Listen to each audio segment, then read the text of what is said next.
ए वतन वतन मेरे आबाद रहे तू, ए वतन वतन मेरे आबाद रहे तू, मैं जहाँ रहूँ जहाँ में याद रहे तू, मैं जहाँ रहूँ जहाँ में याद रहे तू, ए वतन मेरे वतन, ए वतन मेरे वतन।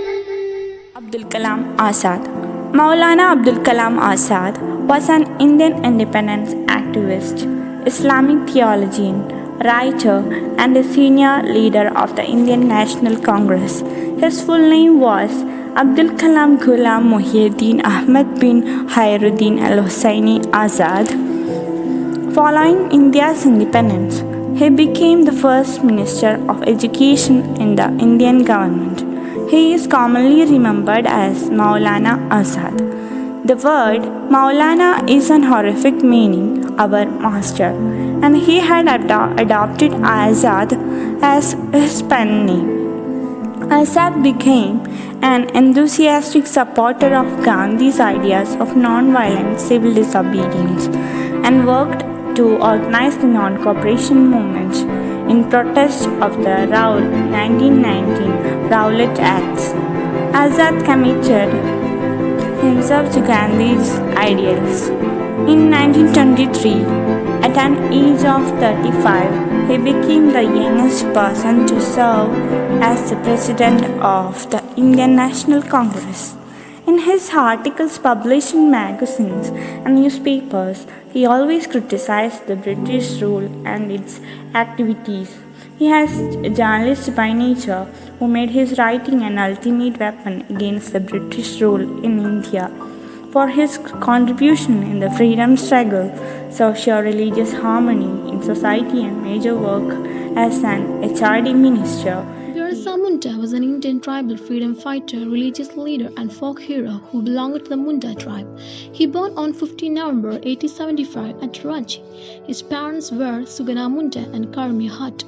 His spirit of activism is remembered as a string mark of protest against British rule in India. He was a spearhead behind the millenarian movement that arose in the Bengal Presidency.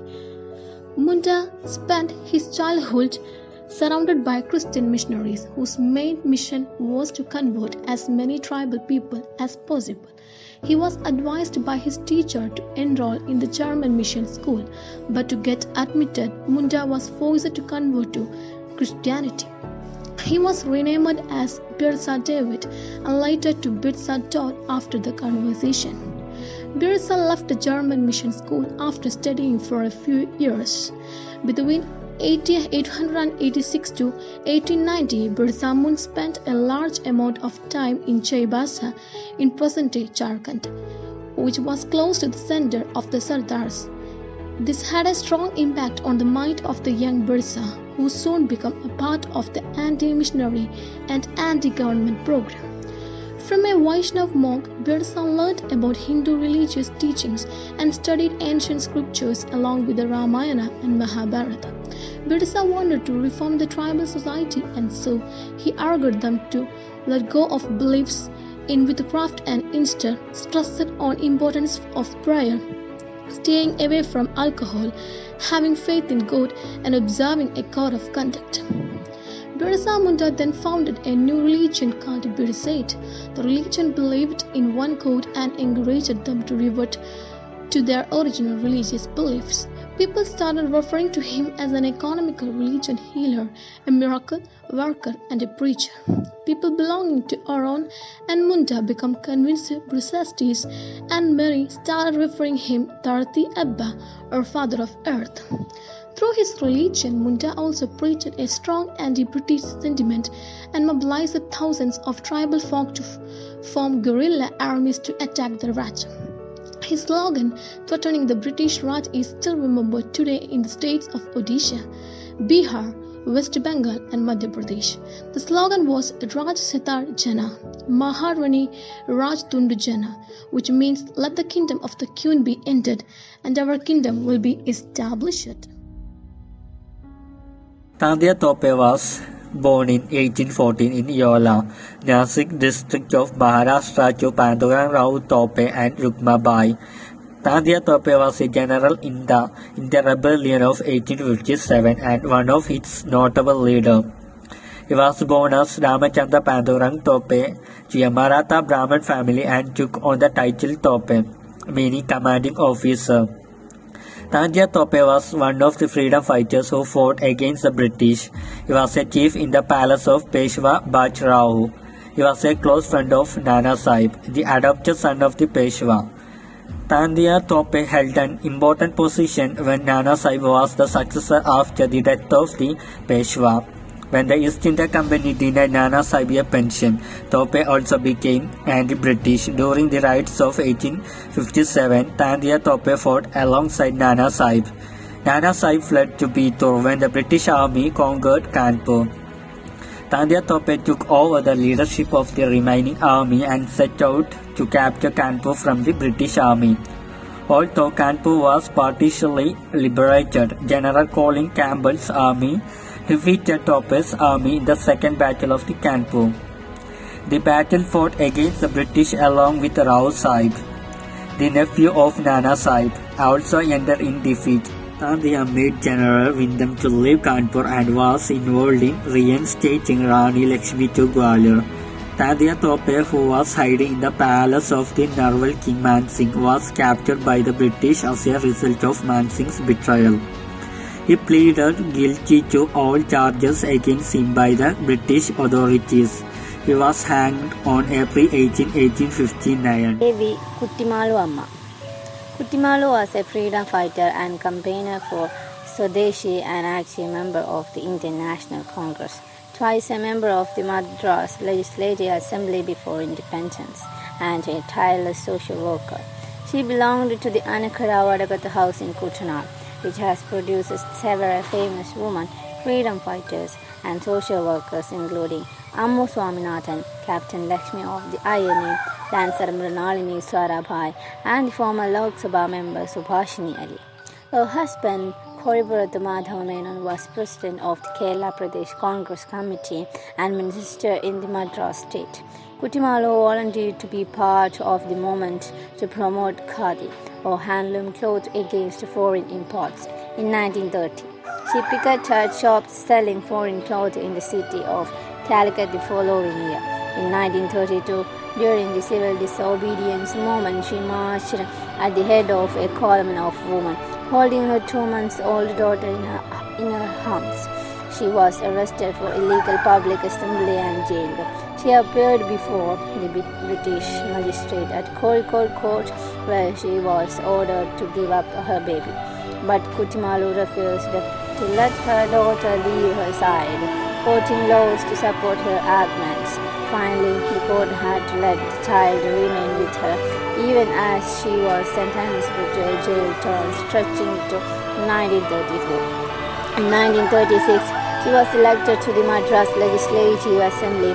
By 1940, she again got arrested during a satyagraha and was imprisoned for a year.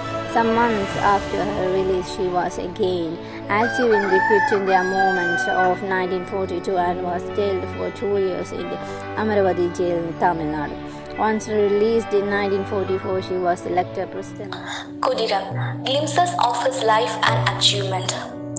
The life of Khudiram is an extraordinary example of dedication and hurdles from the very beginning. When an individual would very much want to enjoy life, he had never given importance to that attitude. He considered his duty towards the country and its people to be more important than conforming himself only to his own work.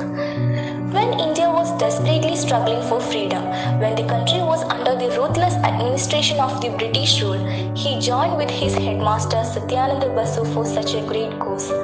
No precious thing was there for him rather than to achieve the freedom of motherland. It could have been very difficult on the part of any young man to choose a path of turmoil. He joined Satyananda Basu against the British. He helped the movement of boycotting foreign goods being inspired by the ideas of Aurobindo Ghosh. In this movement, they had to stage dharana in front of the shops selling foreign goods. For this, he had to tolerate many difficulties. He was aware that without the use of Swadeshi goods and boycott of the foreign goods, the economic development of the country is impossible. This consciousness made him a revolutionary, which was reflected in his doings. To bring an end to the selling of foreign goods, he burned many shops with foreign goods. That time favored Kudiram and he was not identified by the spy. Slowly but steadily, he started molding the minds of the people against the British. For this, he had to distribute the booklet named Sonar Bangla, which was written by the Gupta Samiti.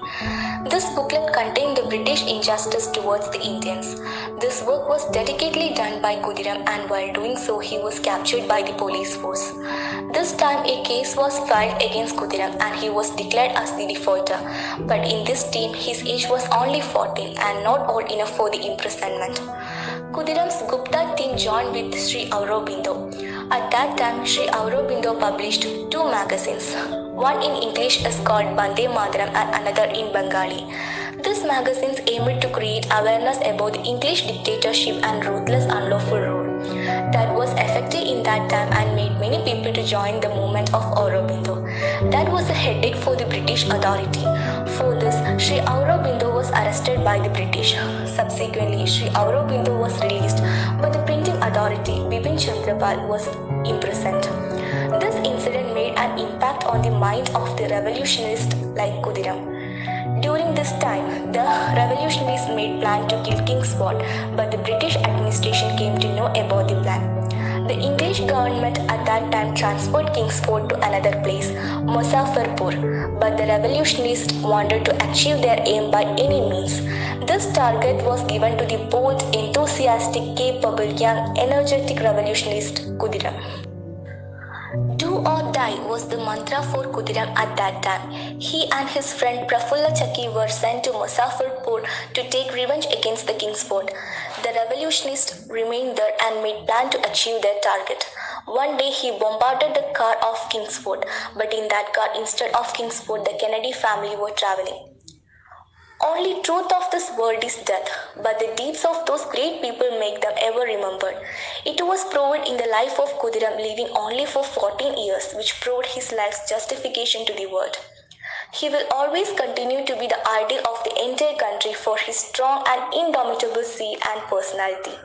Let the younger generation try to be worthy of Kudiram and fight against superstition, sorrow, difficulty, tragedy and the ideals for which he stood. ये जो देश है तेरा, स्वदेश है तेरा, तुझ है पुकारा,